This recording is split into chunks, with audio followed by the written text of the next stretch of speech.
Gracias por estar con nosotros. Encantado de que me permitan que los y las acompañe en estas tardes de pandemia. Martes 22 de junio, estamos ya en el cuarto de los 5 martes que tiene este mes de junio. Mire, 4 de los 5 martes y se está pasando y la pandemia continúa en el mundo entero. Es increíble ver el mapa de cómo se comporta la pandemia en diversos lugares del mundo. En ciertas partes del planeta, poblaciones que han recibido vacunas en cantidades considerables, pues ya han empezado a volver a la vida normal. Si usted es aficionado al fútbol, señor, señora, habrá visto ya partidos en Europa a estadio lleno, ¿verdad? Bueno, ya está. Y mientras que hay lugares del mundo en los que la pandemia está todavía muy activa y todavía no hay visos de levantar las restricciones y volver a la normalidad. Y precisamente para hablar sobre la pandemia, para hablar sobre cómo estamos en el Perú en este momento, en este 22 de junio, pues tenemos el gusto de hablar nuevamente con el ministro de Salud, el doctor Óscar Ugarte, quien está con nosotros a través de la vía digital. Señor ministro, qué gusto de saludarlo. Muy buenas tardes. Estimado Elmer, muchas gracias. Un gusto también para mí. Gracias por la invitación. No, el gusto es mío y en nombre de todos los oyentes de RPP Noticias, ministro, muchas gracias de verdad por el tiempo. Yo creo que una de las cosas que vamos a obtener de positivas en la gestión suya, y se lo tengo que decir, ministro, es que usted se ha tomado el tiempo constantemente a través de su gestión de comunicarse con el público, con el pueblo, con la gente, porque ellos quieren saber de su ministro cómo está yendo la pandemia y de verdad, gracias por eso. La primera pregunta, a ver, 22 de junio del 2021, si a usted le dijeran, señor ministro, frente a la Organización Mundial de la Salud, ¿cómo está la pandemia en su país, señor ministro? De bajada. En 2 palabras, estábamos en la segunda ola, sin duda, pero sin triunfalismo. Felizmente estamos en un proceso descendente. Es 9ª semana consecutiva de descenso del número de casos y también, felizmente, de fallecidos. No estamos todavía en la mejor de las situaciones, sin duda, por eso no hay que bajar la guardia, porque visitando los hospitales uno se da cuenta que hay menos demanda de camas y por lo tanto hay camas suficientes, digamos, pero no a nivel de UCI. Y eso tiene su explicación, ¿no? Porque como tú bien sabes, Elmer, los pacientes de UCI demandan 2-3 semanas de cama hasta que salen, ¿no? Por lo tanto, un hospital puede tener 40, 50 camas de UCI, pero basta que lleguen 40, 50 personas sucesivamente, los van a cubrir y van a estar cubiertas por entre 15 días y un mes, digamos, ¿no? Entonces, no es tan fácil liberar las camas UCI y eso es lo que está sucediendo. Hay menos demanda de camas en general, pero las camas UCI todavía siguen escasas por esta situación, ¿no? Que están en su mayoría ocupadas, aunque el tiempo de rotación, digamos, es menor a lo que era las semanas anteriores. Eso quiere decir que habiendo necesitado UCI, salen más rápidamente y ese es un indicador también interesante. Entonces, en relación a lo que se llama morbimortalidad, número de casos y muertes, digamos que el Perú está en una 9ª semana seguida, disminución de casos y de muertos. Hay camas disponibles, pero no tantas camas de UCI disponibles. En términos de contagio de la propagación del virus, ministro, ¿cuáles son los porcentajes de positividad y por qué es importante seguir estos porcentajes de positividad en la comunidad? Como sabemos, ese indicador es un indicador importante para saber a cuántas personas se contagia. En este caso, estamos por debajo de 1 en el promedio nacional, ¿no? Eso, sin embargo, en otras regiones, particularmente Arequipa. Arequipa nos preocupa porque está en una situación diferente a la situación nacional, porque ahí en las últimas semanas ha estado subiendo el número de casos y lamentablemente también de fallecidos. En los últimos días como que se ha desacelerado y podríamos empezar una meseta. Esto es lo que vamos a evaluar esta semana, para ver si también Arequipa reduce casos y sigue la misma tendencia del nivel nacional. Ahora, en relación a la transmisibilidad que tú estás preguntando, como bien sabemos, bueno, se establece un promedio nacional, pero eso varía según las variantes, ¿no? Uh-huh. Aquí la que ha estado predominando y hasta el momento predomina es la variante C37, la hoy denominada Lambda. Esta es de mucho mayor transmisibilidad que la anterior, digamos, la clásica, y también que la británica, pero no es tan transmisible como la Delta, como bien sabemos. Felizmente solo hemos identificado hasta el momento 2 casos en Arequipa. No hemos logrado identificar más casos, pese a que se está haciendo estudios insistentes, no solo en la ciudad de Arequipa, sino en toda la región de Arequipa y también en las regiones vecinas, es decir, en Moquegua, en Tacna, en Puno. Pero se supone, ministro, que deben haber muchos más, ¿no es cierto? Porque para que se encuentren 2 casos, claro, se supone que deben haber muchos más de esta variante Delta en el Perú. Sí. Ahora, lo que preguntaba es el porcentaje de positividad de pruebas moleculares. ¿Estamos a cuánto? ¿Alrededor del 10% nacional? Pruebas, ya un poco menos, un 8%. En 8%, sí. Ya. Está bajando eso también, ¿no es cierto? Está bajando y en Arequipa, semana a semana. Lo que acaba de decir de Arequipa me parece una buena noticia. O sea, esa explosión que tuvimos en Arequipa en las últimas 2 semanas, lo que usted nos está diciendo, ministro, es que parece que está llegando a una meseta. Por lo menos no se está disparando más arriba. Efectivamente, pero eso debemos confirmarlo todavía en estos días, ¿no? Eso no queremos tener ningún exceso de optimismo, digamos, pero podría estarse dando esa situación. Con todos los refuerzos que se han enviado, estamos ampliando vacunación, estamos atendiendo todos los casos, se ha reforzado camas, no solo camas UCI, sino también con estas cánulas de alto flujo. Y obviamente las medidas de prevención, se han adoptado medidas drásticas, está bien, desde el día de ayer, como sabemos, que incluye la suspensión de vuelos y de tránsito terrestre para las personas. No se ha bloqueado obviamente el abastecimiento de alimentos, todo eso fluye normal, pero se han buscado estos límites, digamos, que vamos a evaluar durante esta semana. Claro. Y de acuerdo a eso se tomarán nuevas determinaciones. ¿Se ha dispuesto, ministro, de que, por ejemplo, haya más, proporcionalmente hablando, vigilancia genómica en Arequipa que en otros lugares para ver si la Delta o alguna otra variante está dando vueltas más por allí? Sí, claro.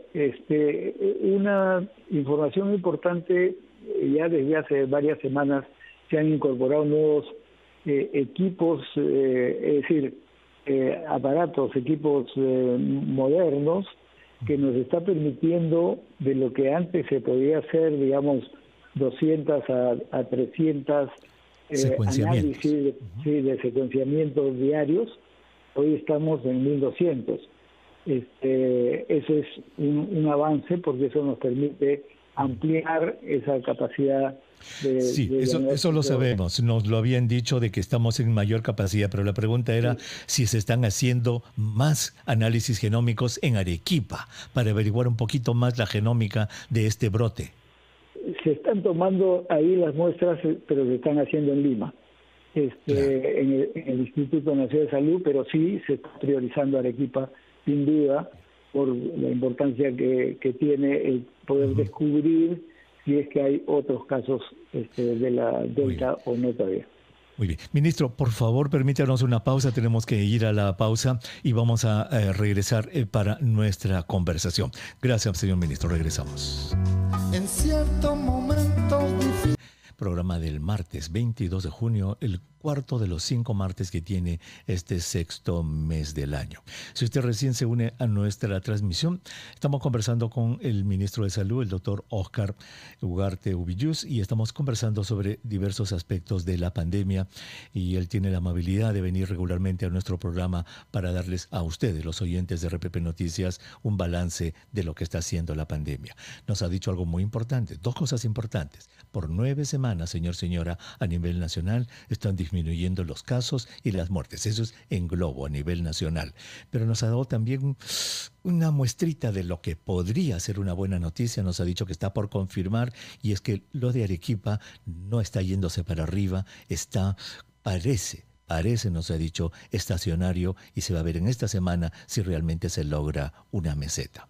Ministro, con relación a lo que estábamos conversando de las pruebas, tengo entendido que todavía se hacen pruebas serológicas, ministro, para hacer diagnóstico de COVID. 7-8% de los casos son pruebas serológicas. ¿Por qué todavía se usa un método tan antiguo para hacer diagnóstico de COVID-19? Todo debería ser o molecular o de antígeno, ministro. No necesariamente todo, Elmer. Como tú ya sabes, por ejemplo, para hacer seguimiento no se hace la prueba molecular, se hace justamente la prueba de antígeno para ver los que han salido ya de un cuadro, la detección de los anticuerpos posteriormente. Para eso se usa la prueba sí, de antígeno. Por el tipo de reportes, yo he entrado, por ejemplo, a la página del MINSA a buscar reportes de diagnóstico de la enfermedad, y más o menos un 35% son PCRs, como un 40 y tanto por ciento son de antígeno, y queda allí como un 7-8% que dicen pruebas rápidas, y me llamó muchísimo la atención que se use eso no para el seguimiento que usted dice, que puede ser discutible también, sino para diagnóstico. ¿Alguien está usando todavía en el Perú para diagnosticar COVID-19? Podemos chequear eso. En Lima ya no se utiliza, y la orientación que se ha dado hace rato es que para diagnóstico no. Exactamente, eso debería ser cero. Podemos revisar. Claro, ojalá. La otra cosa, ministro, que quería, y me parece que esto es algo muy bueno, acaba de salir una comunicación, un tuit del doctor Percy Maita Tristán, que él ha hecho un análisis con datos del SINADEF, y lo ha hecho también otros profesionales de la salud que lo han puesto en Twitter. Ministro, la bajada, la pendiente que se llama de muertes en personas de 80 a más y de 70 a 79, esa bajada es maravillosa, es brusca, y esto me parece que es efecto de la vacunación. ¿Qué puede comentarnos? ¿Ha visto usted esos datos? Sí, los teníamos antes. O sea, nosotros estamos haciendo ese tipo de seguimiento, y ya desde hace varias semanas hemos podido ir viendo la evolución del descenso de mortalidad en estos grupos.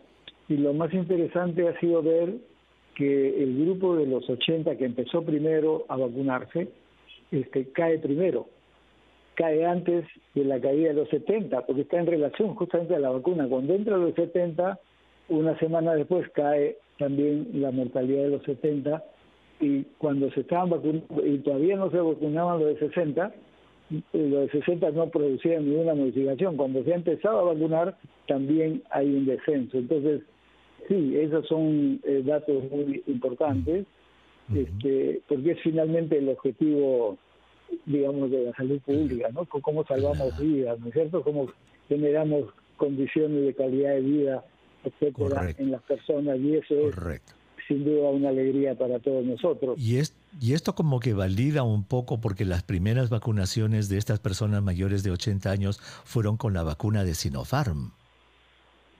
Bueno, nosotros utilizamos el primer 1.000.000 de Sinopharm particularmente para los trabajadores de salud. De la salud.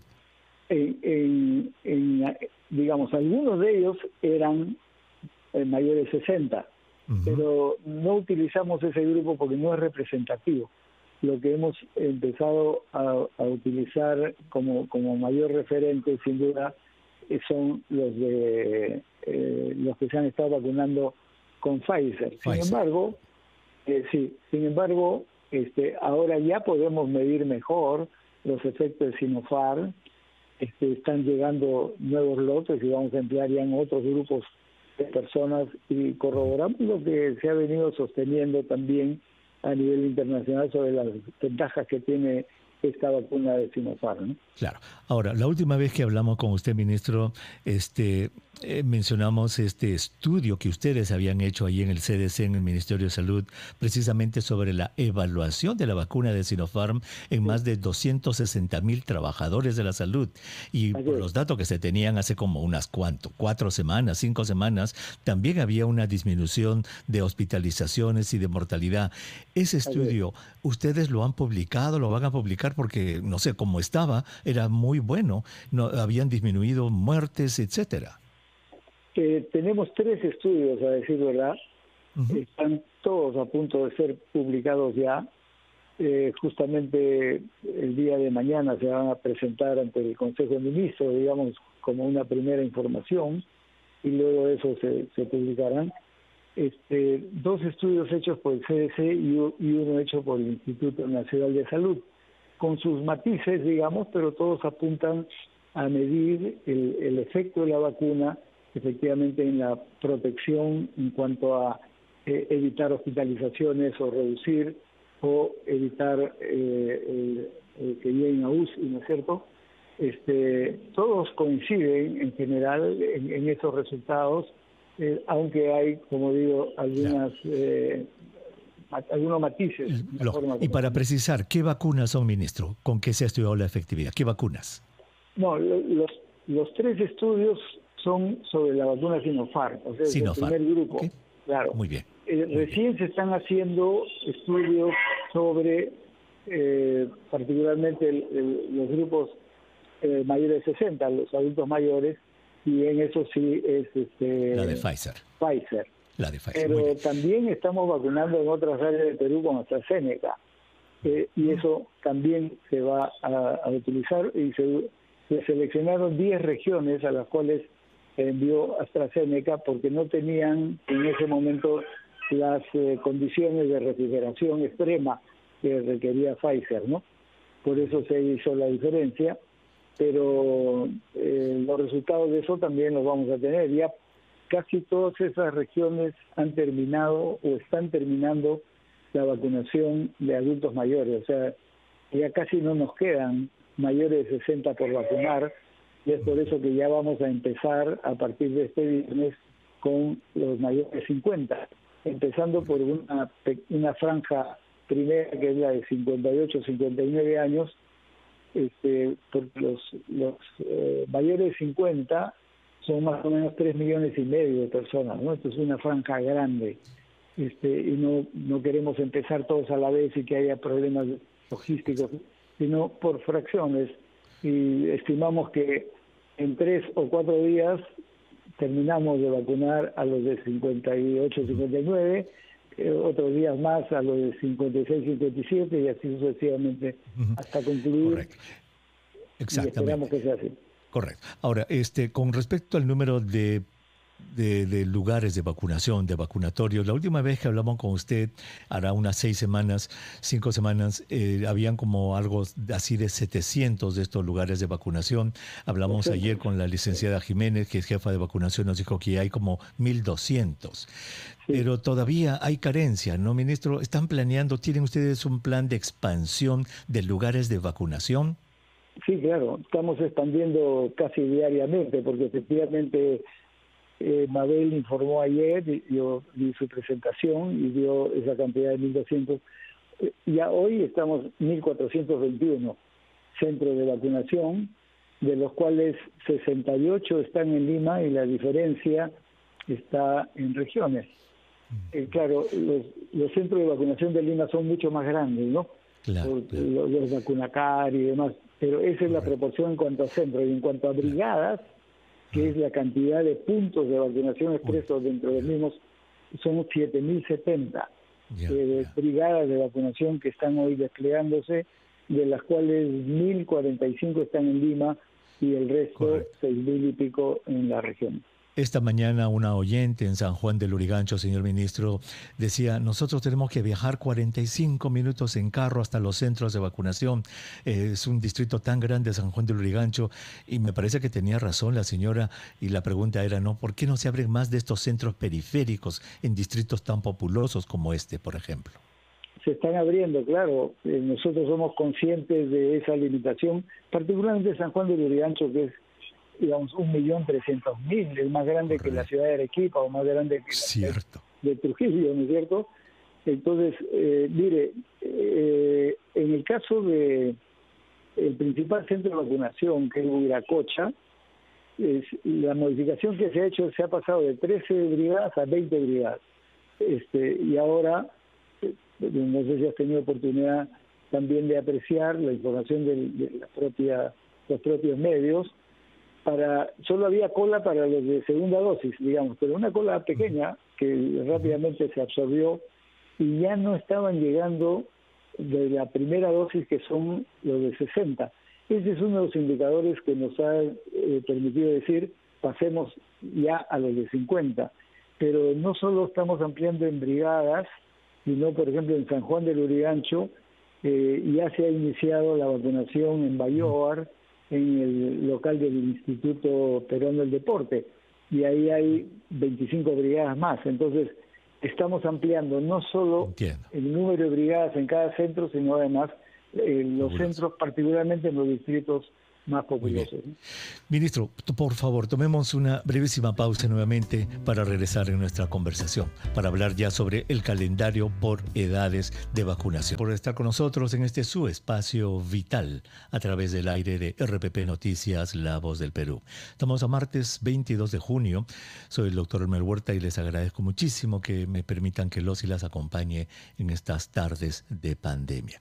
Estamos conversando con el señor ministro de Salud, el doctor Óscar Ugarte Ubillús, pasando revista a algunas situaciones con la pandemia, y nos ha dado hasta ahora buenas noticias, por lo menos con respecto a la pandemia, lo cual no significa, señora, que debamos confiarnos. Por 9 semanas seguidas, a nivel nacional, están bajando los casos de enfermedad, de contagios y también de muertes. Eso es bueno. Hay más camas disponibles en hospitales, nos ha dicho, no tanto en UCI, lo cual nos permite aflojar un poco.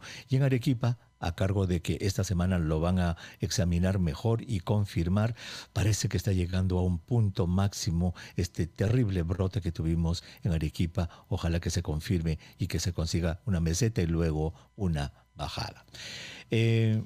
Ministro, con respecto al calendario, a ver, este momento ya nos dijo que ya casi no quedan personas mayores de 60 años que vacunar. ¿Cómo estamos en grupos de edades? A ver, la meta que nos habíamos planteado, y lo anunció el señor presidente de la República semanas atrás, es llegar al 28 de julio, es decir, cuando culmina el gobierno de transición presidido por el presidente Sagasti, vacunando a todos los adultos mayores, o sea, los mayores de 60 años, más los que están en primera línea, más personas con comorbilidades.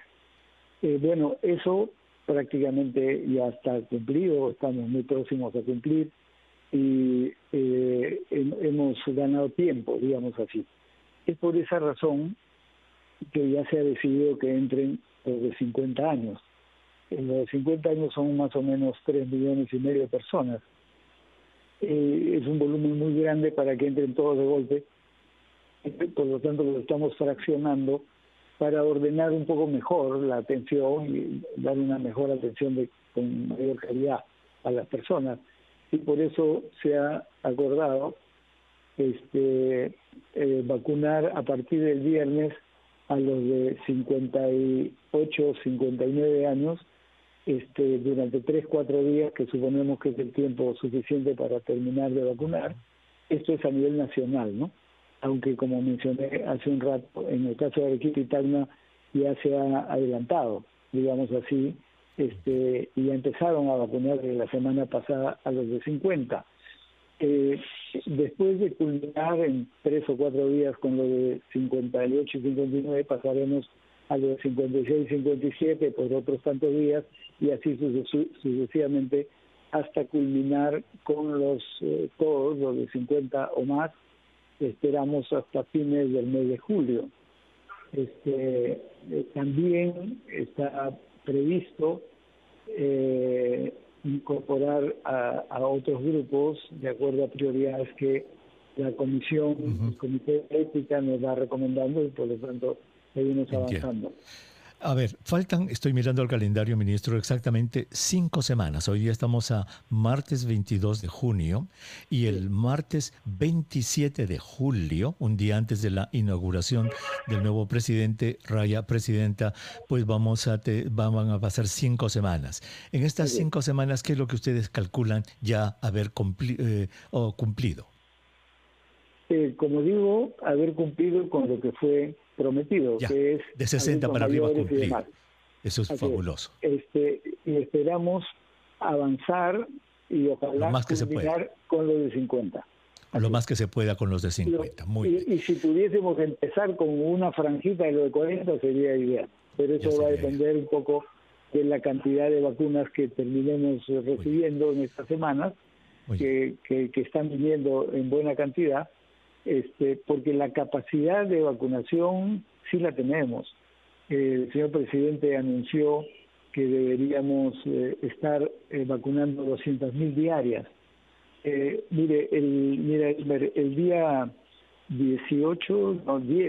10 de junio hemos llegado a vacunar a 215.480 personas. O sea, esa meta diaria la hemos alcanzado no solo ese día, sino alrededor de 200 en 3 o 4 otros días, pero luego ha ido decreciendo porque la demanda se ha reducido, por lo que hemos explicado. Entonces, en la medida en que incorporemos el nuevo grupo de etarios, una vez se vuelve a subir la demanda, y estoy seguro que podemos no solo mantener en promedio esos 200.000, sino avanzar hacia 250.000, y seguramente más adelante se va a poder ampliar a más, en la medida de la necesidad, porque cada vez los grupos etarios son más numerosos, ¿no es cierto? Como bien sabemos. Claro que sí.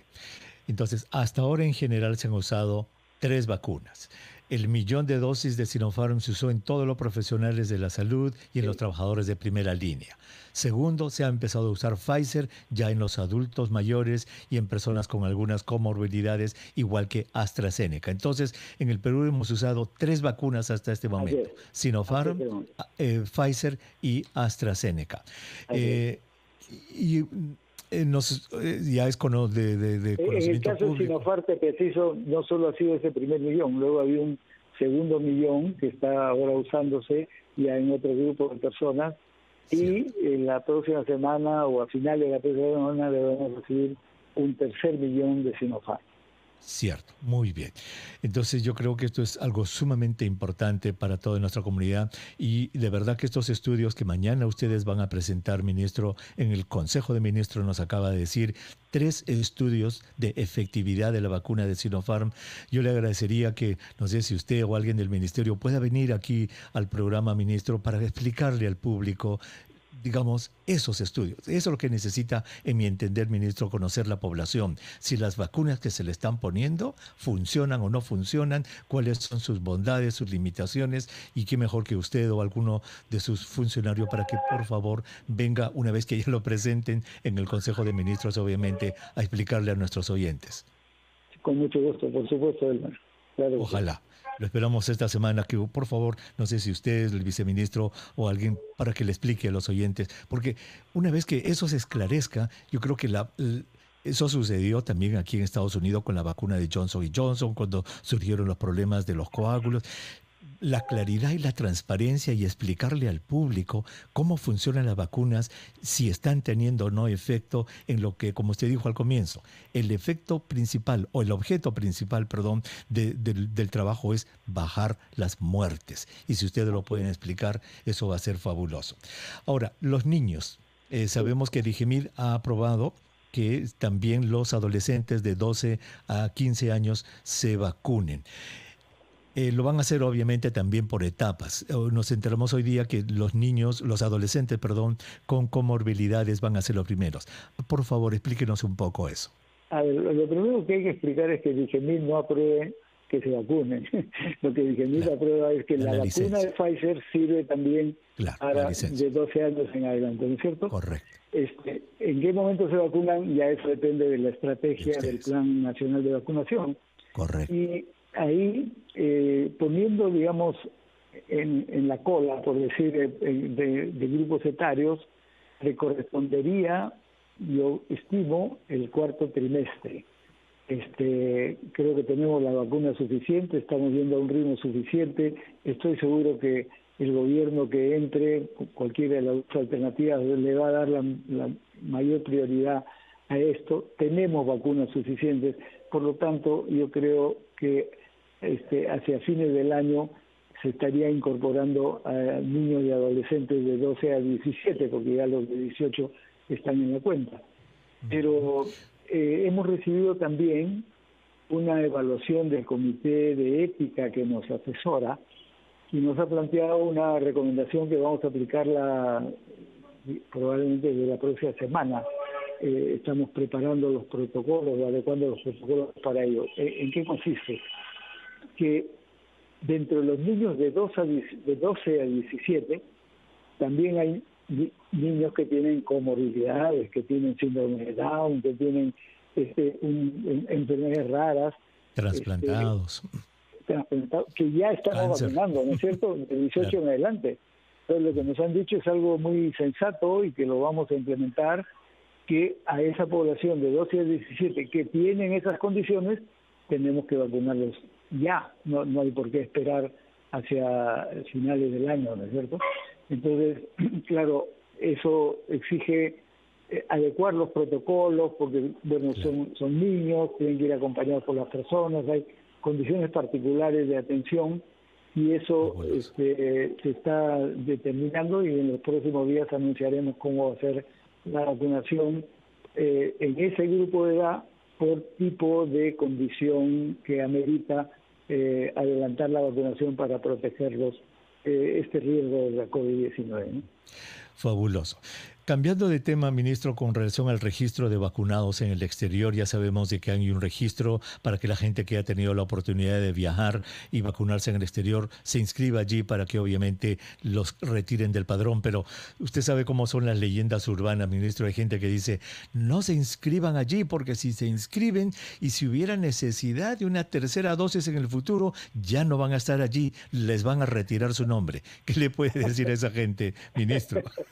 No, es una leyenda urbana, como tú bien dices. No, la sugerencia ha salido de las mismas personas. ¿Sabes por qué, Elmer? Porque hay personas que han ido, se han vacunado con una dosis y estarían por regresar, pero también podría ser porque ya están en los grupos etarios adecuados, que se vacunen aquí, ¿no es cierto? Entonces, ellos mismos han sugerido que por qué mejor no se tiene un padrón de registro. Claro. Y efectivamente se está haciendo así, pero es absolutamente voluntario, ¿eh? No es obligatorio que puedan inscribirse. A nosotros nos serviría simplemente para planificación. Es decir, hay personas que ya fueron vacunadas o que ya no las esperamos, pues, ¿no? El grupo etario que les corresponde. Lógico. Y nos concentramos en las personas que todavía no están siendo que todavía vacunadas. lo necesitan, obviamente. Lo que sí debe quedar claro, y tenemos 30 segundos antes de ir a la pausa, ministro, lo que sí debe quedar claro es que no hay ninguna justificación científica para que se vacunen doble, ¿no es cierto? Para que se vacunen en el extranjero y se vuelvan a vacunar en Perú. No, por supuesto que no hay ninguna razón, ni tampoco esto de la tercera dosis, ¿no? La tercera dosis ha aparecido como alguien que dice por si acá, ¿no? un reaseguro, digamos, pero no está demostrado. Sabemos, por ejemplo, que Moderna está estudiando una tercera dosis que sea universal para cualquier vacuna. Pfizer Nosotros también. hemos consultado con Pfizer, pero todavía no tienen nada definido. Correcto. Y si hay algo será para el próximo año. Entonces, no hay que alarmarse ni preocuparse. Lo cierto es que con las dos dosis que se aplican en todas las vacunas, se tiene la protección necesaria. Correcto. Y un dato adicional que lo podemos tocar luego, con mayor razón en el caso de la Delta, que con una sola dosis no es suficiente, en los estudios de Inglaterra están diciendo, y con 2 dosis sí se tiene una cobertura, una protección de mayor del 80%. Correcto, ministro. Regresamos con eso, ¿le parece? Inmediatamente después de la pausa para hablar sobre vacunación y la variante Delta. Que los y las acompañe en estas tardes de pandemia. Estamos a martes 22 de junio del año 2021. El señor ministro de Salud, el doctor Óscar Ugarte Villus, está conversando con nosotros, dando un informe a ustedes, a la gente que necesita saber realmente cómo funcionan sus entidades públicas, un informe de cuál es la situación de la pandemia. Todo esto va a quedar grabado, si usted desea escucharlo en algún momento, queda en la nube de RPP Noticias para que usted lo pueda escuchar en otro momento y también en el canal de YouTube de RPP Noticias. Ministro, con relación a la variante Delta, entonces solamente hay 2 casos que se han encontrado en Arequipa. Usted nos ha dicho que se está haciendo un poco más de muestreo en esa zona de Arequipa para ver si se encuentran más variantes, y nos hablaba también de estos estudios que vienen del Reino Unido que dicen que una sola dosis de la vacuna da un 33% de protección. 2 dosis son las que se necesitan para elevar la protección alrededor del 80 y un poco más por ciento. En el Perú, ¿hay alguna preocupación por, digamos, combinación de vacunas? Y esto le cambia un poquito de tema porque nos pregunta muchísima gente en los medios. Dice, yo me he puesto en Estados Unidos la Johnson & Johnson, pero por ser una dosis no sé si me va a funcionar o no. Ahora que en el Perú está dando la Pfizer, dice el ministro, yo quisiera darme la Pfizer en el Perú. ¿Puedo combinar vacunas? Johnson & Johnson, por ejemplo, y luego Pfizer, o al revés. Hay gente que se ha vacunado con Sinopharm en el Perú y quiere vacunarse con Pfizer ahora. ¿Qué se le dice a esas personas? ¿Qué hay sobre combinar vacunas? A ver, la recomendación que hacen todos los laboratorios, digamos, es de preferencia mantener la vacuna de la cual se trate, ¿no? Y aplicar la segunda dosis. Dicho sea de paso, como tú recordarás, Elmer, semanas anteriores había una tendencia a decir vacunar con la primera dosis el máximo posible y postergar la segunda dosis. Bueno, esto ya cambió. Exactamente, con la Delta. Con la Delta. Hacer eso sería suicida, ¿no es cierto? Entonces, por lo menos inconveniente. Entonces ahora vamos a hacer con segunda dosis en todos los casos. No tenemos una definición al respecto de si se puede hacer la combinación, y creo que los estudios que están haciendo hasta el momento, el único que yo sé que está orientado a tener, digamos, una tercera dosis universal es el de Moderna. Por lo menos así nos lo han anunciado los representantes del laboratorio, pero está todavía por confirmarse, ¿no? Que puedan tener una tercera dosis que pueda ser aplicada a cualquiera de las vacunas indistintamente, pero no tenemos sobre eso todavía una definición. Sí. Lo único que se ha hecho y que España ha hecho es de que ellos sí han estudiado la combinación de AstraZeneca con Pfizer, porque más de 2 millones de españoles recibieron la primera dosis, suspendieron por el problema de los coágulos, y después de hacer un estudio los españoles decidieron que su segunda dosis podía ser con Pfizer, pero es la única combinación que yo también sepa que se ha estudiado. Ministro, con relación a la vacunación en los pueblos nativos originarios de nuestro país, ¿qué nos puede decir? Ahí también ya tenemos la recomendación por parte del Comité de Ética de hacer la vacunación en estas comunidades nativas. Esto ya es una decisión adoptada, se va a anunciar próximamente porque requiere estrategias bien especiales, bien diferentes, digamos, a las otras, porque en primer lugar la ideal sería la vacuna Johnson & Johnson, que es monodosis, ¿no es cierto? Entonces uno se aplica y ya no es necesario regresar. Pero como esa probablemente solo vamos a recibir en el segundo semestre, lo que se estaba pensando es utilizar alguna de las vacunas ya existentes, por ejemplo Sinopharm, para poder hacer ese tipo de vacunación, aun cuando eso obliga a regresar nuevamente en una segunda oportunidad. Ahora, cuando se piensa en comunidades nativas, ahí no tiene sentido pensar por grupos etarios, ¿no es cierto? Primero ir por los 80, después por los 70, no.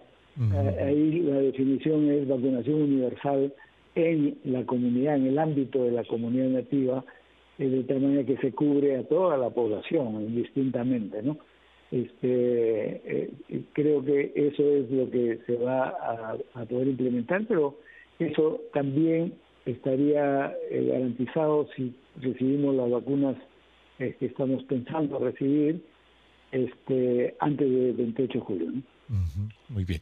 Ya para terminar, ministro, en este informe final de la Comisión Sectorial sobre la actualización del registro de defunciones por COVID-19, es un informe bastante largo en el cual se hacen todas las precisiones de por qué sucedió esto, de que no hubo una compatibilidad, no coincidían los números que se daban en el MINSA y en el SINADEF y etcétera. Pero al final nos llama la atención, ministro, que ellos encuentran responsables y encuentran presuntas responsabilidades y van por nombres. La exministra de Salud, el ex viceministro de Salud, el exdirector general del CDC. ¿Ustedes qué van a hacer con esto? ¿Hay algún tipo de sanción administrativa? ¿Hay algo contra estos funcionarios que en este informe han sido señalados como culpables de este desfase? A ver, para recapitular, el grupo de trabajo que constituyó la PCM en el mes de abril ha hecho su aporte y es lo que ha permitido actualizar los datos de fallecidos, ¿no es cierto? Pero dentro de sus recomendaciones dicen, porque ellos encuentran en esa evaluación, encuentran que han habido informes anteriores que decían actualicen y no se ha actualizado.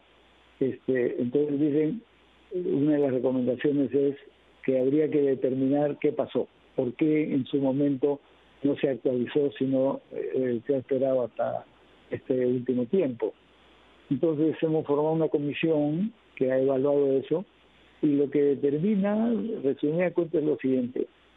Efectivamente, durante la primera ola se constató esta disparidad, ¿no es cierto?, entre los datos consignados como